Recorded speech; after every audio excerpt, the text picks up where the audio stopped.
Assalamualaikum warahmatullahi wabarakatuh.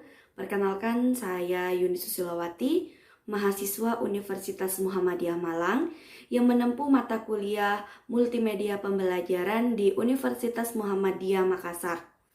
Di sini saya akan memaparkan mengenai PowerPoint interaktif yang telah saya rangkai untuk memenuhi tugas akhir mata kuliah Multimedia Pembelajaran.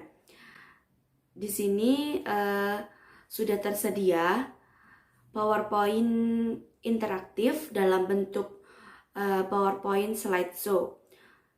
Untuk itu, saya akan memberitahu bahwasannya Microsoft PowerPoint slideshow yang saya rangkai ini sudah berbeda dengan PowerPoint sebelumnya, karena di PowerPoint sebelumnya itu kan kita bisa mengedit, memindahkan gambar maupun yang lain-lain.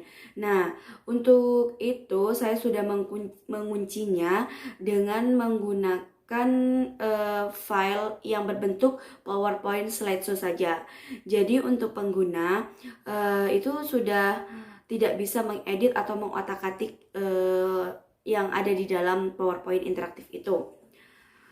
Oke, saya lanjut. Saya klik filenya.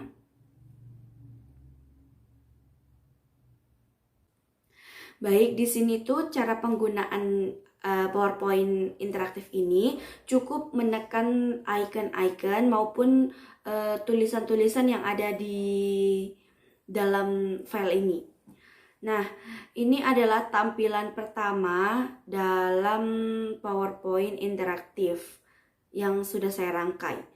PowerPoint interaktif yang sudah saya rangkai ini saya beri nama Mava Indonesia. Mava Indonesia sendiri diambil dari materi Fabel Bahasa Indonesia.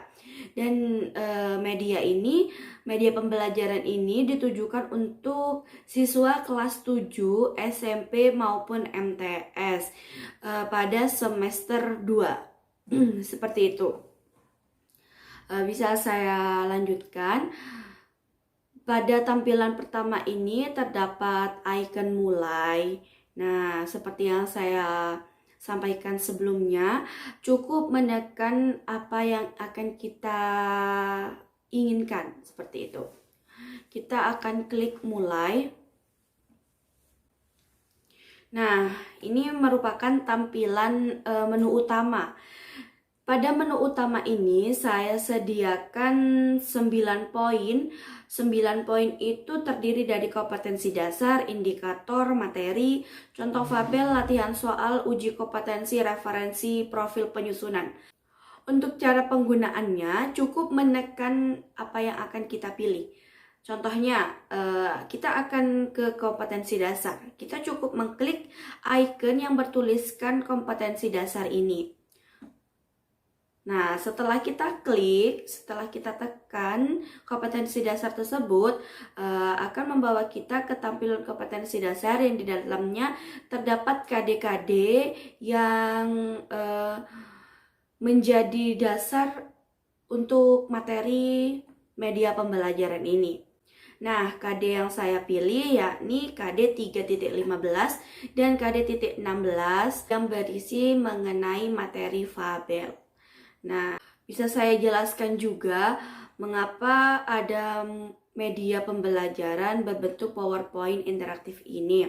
Nah, untuk itu alasannya saya sendiri tuh karena kita sudah hidup dengan elektronik, hidup dengan media-media yang sudah canggih dari sebelumnya.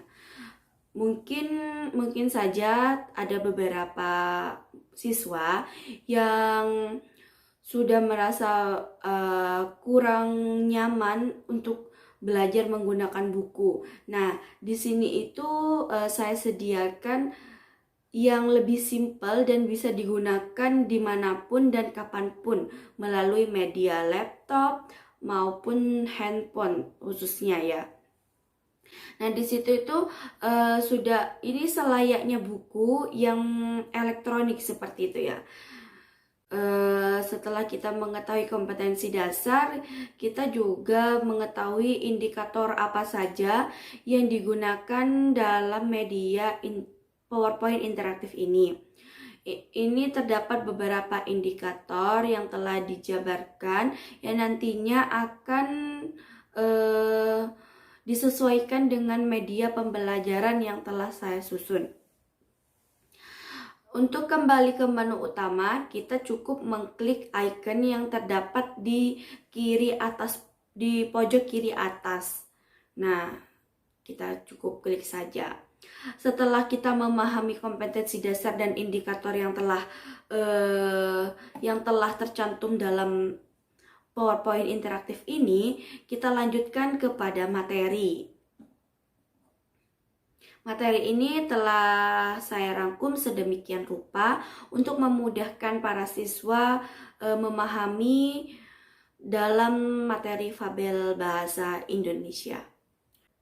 Pada halaman materi ini terdapat beberapa icon yang bertuliskan poin-poin mengenai materi. Nah, di sini saya akan mencoba untuk menjelaskan terlebih dahulu dari pengertian fabel itu sendiri.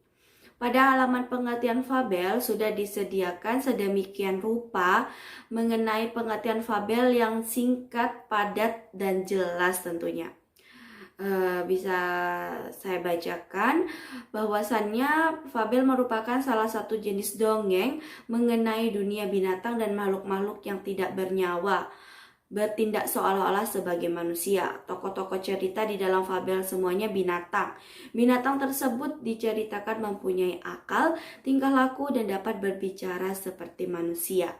Nah, setelah kita mengerti dari apa sih itu fabel, kita lanjut di pojok bawah sebelah kanan terdapat icon yang bermakna selanjutnya atau next. Kita cukup klik. Nah, ini mengantarkan kita ke tujuan fabel. Setelah kita mengerti pengertian fabel, alangkah baiknya kita mengerti tujuan fabel itu sendiri. Tujuan fabel itu sendiri yakni memberikan ajaran moral dengan menunjukkan sifat-sifat manusia melalui simbol binatang-binatang. Nah, seperti itu. Kita bisa mengklik tanda panah untuk kembali, atau kita langsung bisa mengklik icon yang ada di pojok kiri atas yang bertuliskan materi dengan simbol kupu-kupu. Nah, untuk icon yang bertuliskan materi dengan simbol kupu-kupu ini, kita bisa langsung diantar ke halaman materi awal. Untuk selanjutnya kita bisa mengklik materi yang kedua, poin materi yang kedua tentang mengenai ciri fabel. Nah, dalam mengenai ciri fabel ini terdapat 2 poin lagi. Poin pertama yakni ciri umum, dan poin kedua yakni identifikasi jenis. Di sini bisa kita klik ciri umum. Nah, di sini sudah disediakan beberapa ciri umum yang memudahkan kita mengetahui apa saja sih ciri umum dalam fabel itu sendiri. Bisa saya bacakan. Ciri umum dari fabel itu mengandung pesan moral yang baik, sebuah cerita dengan tokoh berupa hewan, bersifat naratif, yakni menceritakan berdasarkan urutan waktu dan tempat, dan mengutamakan menggunakan sudut pandang orang ketiga. Nah, ciri umum pada fabel bukan ini saja, kita bisa meneruskan ciri umum fabel yang berikutnya. Cukup mengklik tanda panah. Nah, yang selanjutnya ini ciri fabel yang selanjutnya yakni banyak menggunakan alur maju, bertema sosial dan mengandung nilai-nilai kehidupan, bertokoh hewan yang seolah-olah dapat berperan dan berkarakter seperti manusia, yang mengangkat konflik manusia, juga menggunakan bahasa informal atau bahasa sehari-hari. Di sini itu pada halaman ini perbedaannya terdapat pada poin pojok atas yang bertambah dengan icon yang bertuliskan ciri fabel yang bersimbol buaya. Nah, di sini itu kita bisa mengklik materi secara langsung ataupun kita mengklik icon yang bertuliskan ciri fabel. Coba kita langsung klik ciri fabel saja terlebih dahulu. Nah, di sini kan tadi ciri umum sudah selesai. Kita lanjutkan ke identifikasi jenis. Pada identifikasi jenis itu pada materi fabel sendiri terdapat beberapa jenis. Yang pertama yakni berdasarkan asal dan ruang lingkupnya. Untuk mengetahui asal dan ruang lingkupnya itu macam-macamnya, bisa kita klik secara langsung yang ada di bawah, icon yang ada di bawah yang bertuliskan ada 3 macam. Nah, cukup kita klik saja, kita akan mengetahui macam-macam yang berdasarkan asal dan ruang lingkupnya. Jenis fabel yang berdasarkan asal dan ruang lingkupnya itu terdiri dari fabel lokal, fabel Nusantara, dan fabel internasional. Nah, di sini itu tidak ada tanda panah untuk melanjutkan atau kembali. Kita cukup mengklik lagi icon yang bertuliskan ada 3 macam. Nah, seperti itu ya teman-teman ya. Selanjutnya kita akan menekan tombol panah selanjutnya. Nah, di sini terdapat berdasarkan penggunaan latar dan perwatakan. Fabel yang berdasarkan penggunaan latar dan perwatakan ada 2 macam, yakni fabel alami dan fabel adaptasi. Selanjutnya, fabel yang berdasarkan kemunculan pesan itu ada 2 macam juga, yakni fabel koda dan fabel non-koda. Fabel yang berdasarkan isi dan kandungan cerita memiliki 4 macam. Fabel jenaka, fabel tragedi, fabel romantika, dan fabel heroik. Baik, selanjutnya ini sudah tidak ada tanda panah selanjutnya yang mengartikan sudah selesai dalam identifikasi jenis ini. Dapat kita simpulkan bahwasannya identifikasi jenis dalam fabel itu terdapat 4 poin. Jika kita sudah mengetahui dan memahami identifikasi jenis ini, kita dapat mengklik langsung ke materi untuk melanjutkan materi yang selanjutnya. Setelah mengenali ciri fabel, terdapat poin materi yang bertuliskan menelaah struktur dan bahasa fabel. Dalam menelaah struktur dan bahasa fabel terdapat 3 poin penting, yakni menelaah struktur fabel itu sendiri, menelaah variasi pengungkapan struktur fabel, dan mencermati penggunaan kata atau kalimat pada fabel. Kita klik terlebih dahulu yang pertama tentang menelaah struktur fabel. Pada menelaah struktur fabel terdapat orientasi, komplikasi, resolusi, dan koda. Nah, jika kita masih belum paham apa sih itu orientasi, apa itu komplikasi, itu kita cukup mengklik penjelasan yang terdapat di sampingnya. Nah, ini penjelasannya dari orientasi.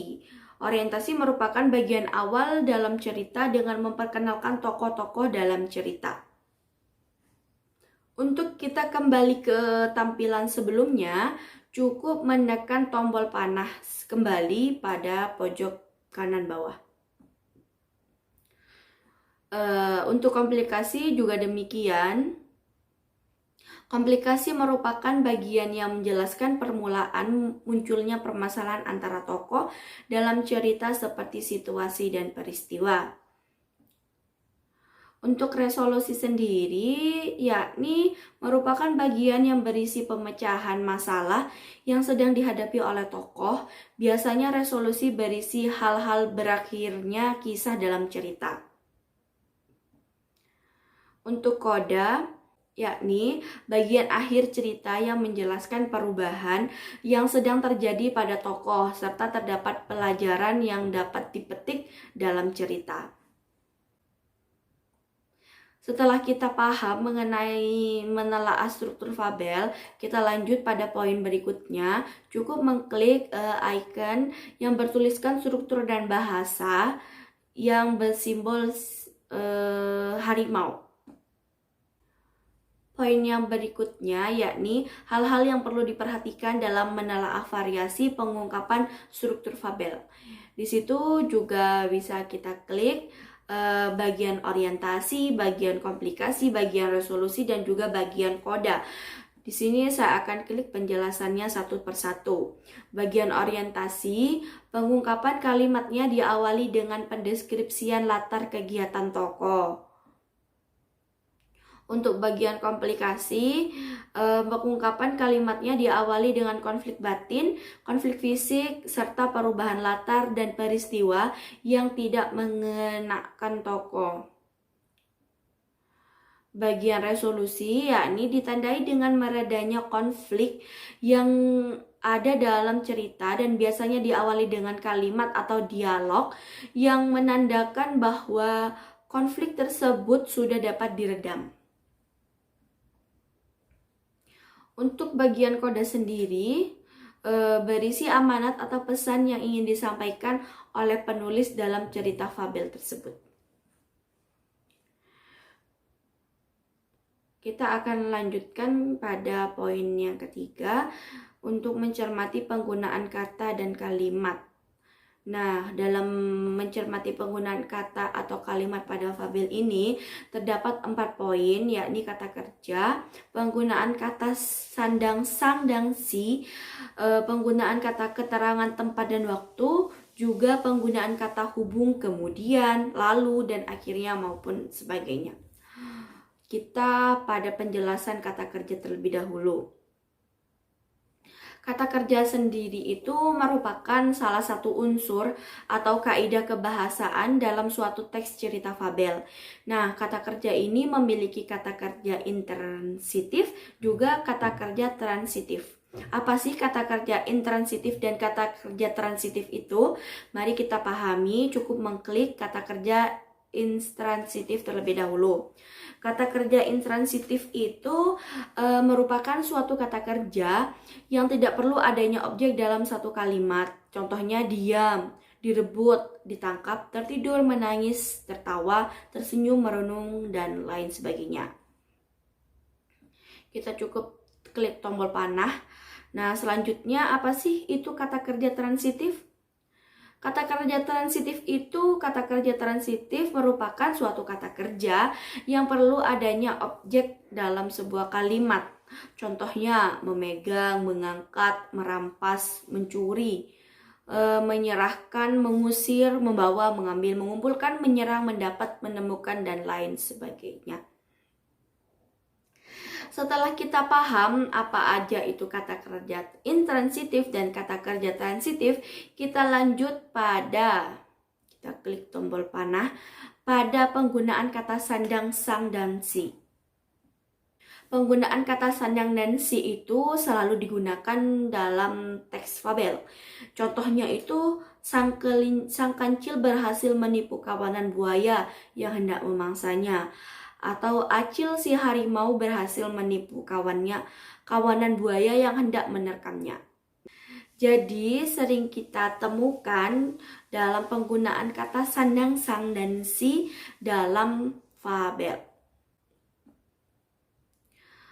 Untuk poin yang ketiga yakni penggunaan kata keterangan tempat dan waktu.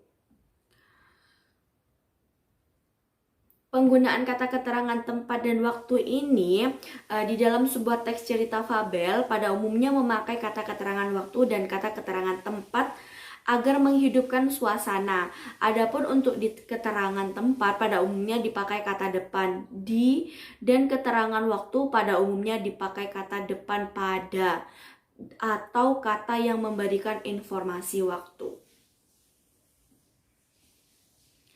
Selanjutnya penggunaan kata hubung, kemudian, lalu, dan akhirnya. Nah, kata kemudian dan lalu mempunyai makna yang sama. Kata itu dipakai sebagai penghubung intrakalimat dan antar kalimat. Kata akhirnya pada umumnya dipakai untuk mengakhiri dan menyimpulkan informasi dalam teks atau dalam paragraf. Setelah selesai, kita akan kembali. Nah, tadi itu kan sudah kita buka semua ke 3 poin ini, maka kita akan lanjutkan ke materi selanjutnya mengenai menceritakan kembali isi fabel. Nah, pada menceritakan kembali isi fabel ini terdapat tahapan-tahapan yang harus diperhatikan. Nah, di sini sudah disediakan langkah-langkah dalam menceritakan kembali isi ciri fabel. Langkah yang pertama yakni membaca cerita fabel, yang kedua mencatat tema, tokoh, dan latar, yang keempat mencatat peristiwa alur secara garis besar, dan yang keempat menceritakan dengan bahasa sendiri dengan menyesuaikan isi fabel. Langkah yang pertama membaca cerita fabel. Kita lihat penjelasannya. Membaca secara keseluruhan teks fabel dengan seksama agar dapat mengerti isi dari cerita fabel. Kita harus membaca terlebih dahulu secara keseluruhan mengenai teks fabel tersebut. Yang kedua, yakni mencatat tema, tokoh, dan latar. Dalam tahapan ini memerlukan pencatatan beberapa hal yang penting, yakni mengenai tema yang digunakan dalam cerita, tokoh siapa saja yang terdapat dalam cerita, dan latar yang digunakan dalam cerita. Untuk mencatat peristiwa alur yang secara garis besar, itu juga merupakan serangkaian peristiwa perlu dicatat untuk dijadikan acuan saat menceritakan kembali isi cerita fabel. Yang terakhir yakni menceritakan kembali isi fabel. Dalam hal ini diusahakan dapat menceritakan kembali dengan menggunakan bahasa sendiri yang dikembangkan dari beberapa hal penting yang telah disiapkan sebelumnya. Nah, langkah-langkah dalam menceritakan kembali isi cerita fabel sudah kita pahami bersama. Selanjutnya kita akan mengklik langsung materi untuk ke poin materi yang terakhir. Poin terakhir yakni memerankan isi fabel. Dalam memerankan isi fabel ini terdapat 3 poin penting juga, yakni merancang tokoh, watak, dialog, latar sesuai isi fabel yang dibaca. Yang kedua, menentukan urutan cerita. Dan yang ketiga, melakukan adu kreatif pemeranan fabel. Pada merancang tokoh, watak, dialog, latar sesuai isi fabel yang dibaca, yakni mempersiapkan rancangan tokoh, watak, dialog, dan latar dengan menyesuaikan isi fabel yang sudah dibaca. Penentuan tokoh merupakan hal yang paling utama untuk mendukung cerita. Penentuan watak dapat diperankan melalui gerak-gerik, suara, jenis kalimat, dan ungkapan yang digunakan. Dalam penyampaian dialog dapat memperhatikan ekspresi wajah dengan tepat. Nah, seperti itu. Kita akan klik poin yang kedua dengan menentukan urutan cerita. Dalam memerankan isi fabel, untuk menentukan urutan cerita ini, yakni penentuan alur cerita secara lengkap, dimulai dari pembukaan, pertengahan, dan penutup cerita. Selain itu, dapat diperhatikan juga mengenai kerangka urutan peristiwa dari cerita. Nah, ini merupakan poin yang terakhir, melakukan adu kreatif pemeranan fabel. Di sini terdapat beberapa poin yang dapat kita lakukan untuk melakukan adu kreatif pemeranan fabel. Yakni yang pertama, tokoh dan penokohan. Tokoh dan penokohan itu perhatikan kesesuaian mimik, gerak-gerik, dan bahasa lisan dengan watak yang diperankan. Untuk yang kedua yakni orientasi. Orientasi sendiri itu perlu memerhatikan narator pada saat mengenalkan tentang tokoh dan latar cerita dengan gaya yang kreatif dan sesuai isi fabel. Yang ketiga yakni komplikasi. Komplikasi memperhatikan isi pemeranan pada tahap konflik. Dapat dilihat melalui dialog dalam membangun konflik dengan intonasi, gerak-gerik, dan mimik. Resolusi atau reorientasi. Resolusi atau reorientasi ini perlu memperhatikan dialog dalam pemeranan resolusi. Dapat dilihat melalui intonasi, gerak-gerik, dan mimik yang variatif dan sesuai dengan watak tokoh. Yang selanjutnya yakni tentang koda. Koda sendiri perhatikan narator dalam mengungkapkan pesan moral dalam koda dengan cara tepat dan kreatif. Yang ini yang cukup penting sih, mengenai orisinil ide. Dalam orisinil ide itu perlu memperhatikan keaslian karya. Jadi tidak boleh plagiasi dari karya orang lain. Yang terakhir, properti pendukung dan iringan musik. Perhatikan properti pendukung dan iringan musik yang dapat dilihat dari kesesuaian dan kreativitas yang disajikan. Nah, untuk materi fabel, poin terakhir sudah selesai. Selanjutnya kita akan klik pada menu utama. Kita akan beralih pada contoh fabel. Pada contoh fabel ini terdapat dua contoh dalam bentuk yang berbeda yang sudah saya sediakan, yakni yang pertama berbentuk teks fabel dan yang kedua berbentuk video fabel. Kita klik pada contoh terlebih dahulu. Nah, di sini ini sudah terhubung pada Google Drive yang bisa kita klik kapan saja dan di mana saja. Nah, selanjutnya kita akan klik contoh teks fabel yang pertama. Di sini sudah kita lihat teks fabel yang terdapat di Google Drive. Nah, di sini sudah kita bisa baca mengenai teks fabel. Untuk kembali pada PowerPoint interaktif sebelumnya, kita cukup mengklik icon PowerPoint saja. Ini sama dengan contoh teks fabel yang kedua dan contoh teks fabel yang ketiga. Sudah saya sediakan di Google Drive. Bisa kalian baca. Kemudian untuk video fabel, sudah saya sediakan 5 video fabel. Di sini juga saya sudah simpan pada Google Drive. Di sini sudah terlihat tampilan video yang ada di Google Drive. Kita cukup menekan play saja. Bahasa Indonesia. Oh, sendiku terasa begitu sakit. Nah, seperti itu. Nah, di sini juga saya sediakan tentang video fabel. Contoh dari video fabel yang sudah dikemas di Google Drive juga tentunya gitu. Bisa ke menu utama karena contoh dari fabel sudah kita buka bersama, yakni terdapat teks fabel dan video fabel. Kemudian kita ke latihan soal. Pada menu latihan soal ini sudah saya beri satu teks dan kemudian ada 5 pertanyaan yang bisa kita gunakan untuk latihan soal pada materi fabel ini.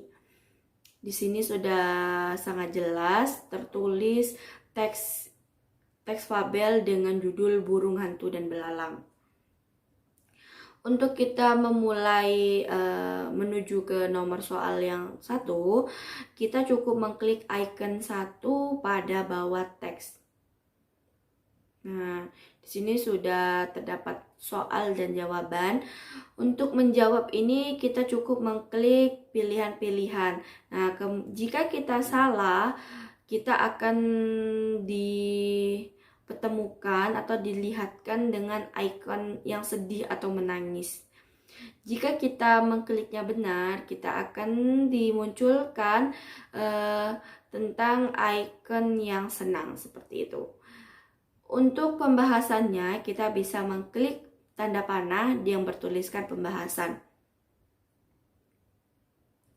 Nah, di sini juga sudah tertera bahwasannya penjelasan-penjelasan yang menyangkut jawaban dari soal tersebut sudah dipaparin secara rinci. Seperti itu. Setelah kita paham dengan penjelasannya, kita tinggal menekan tombol panah kembali yang membuat kita ke halaman sebelumnya. Untuk soal yang kedua cukup kita klik, ketiga cukup kita klik, keempat cukup kita klik, dan kelima cukup kita klik saja. Caranya sama. Setelah kita mengetahui hasil mana yang salah dan benar, kita perlu penjelasan dan kita harus klik tanda panah yang bertuliskan pembahasan. Setelah kita selesai latihan soal, kita lanjut pada uji kompetensi. Nah, pada uji kompetensi ini bisa dikerjakan menggunakan Word biasa ataupun yang dituliskan pada buku untuk penulisan jawabannya. Karena di sini sudah disediakan soal dalam bentuk PDF yang disimpan di Google Drive. Di sini sudah saya siapkan untuk soal pilihan ganda ada 20 dan juga disediakan soal dalam bentuk uraian juga penjelasan. Setelah kita pada uji kompetensi, kita lanjut ke referensi. Nah, pada referensi ini sudah saya sediakan link yang akan membawa kita pada website-website yang perlu kita kunjungi. Ya, ini pada kumpulan teks cerita bisa diklik di dongengceritarakyat.com. Untuk kumpulan video cerita bisa diklik pada YouTube Indonesian Fairy Tales. Nah, materi-materi itu juga yang sudah saya tuliskan pada media ini juga bisa dibaca maupun ditemukan untuk pemahaman selanjutnya pada buku Omega LKS Bahasa Indonesia kelas 7 maupun buku-buku yang lain. Setelah referensi, untuk yang terakhir, poin yang terakhir yakni profil penyusun. Untuk profil penyusun, ini tampilannya yang bertuliskan nama, atas nama Yuni Susilowati, saya sendiri, yang beralamatkan Probolinggo, Jawa Timur dari Universitas Muhammadiyah Malang. Nah, di situ sudah tertera nomor HP, juga email. Jika terdapat kendala dalam penggunaan media pembelajaran PowerPoint interaktif materi Fabel ini, dapat menghubungi saya melalui nomor HP maupun email. Demikian pemaparan dari PowerPoint interaktif materi Fabel Indonesia yang sudah saya rangkai. Kurang lebihnya mohon maaf. Terima kasih kepada Bapak dosen yang sudah membimbing saya, dan terima kasih kepada teman-teman yang sudah mensupport saya. Kurang lebihnya mohon maaf sekali lagi. Wassalamualaikum warahmatullahi wabarakatuh. Semoga bermanfaat.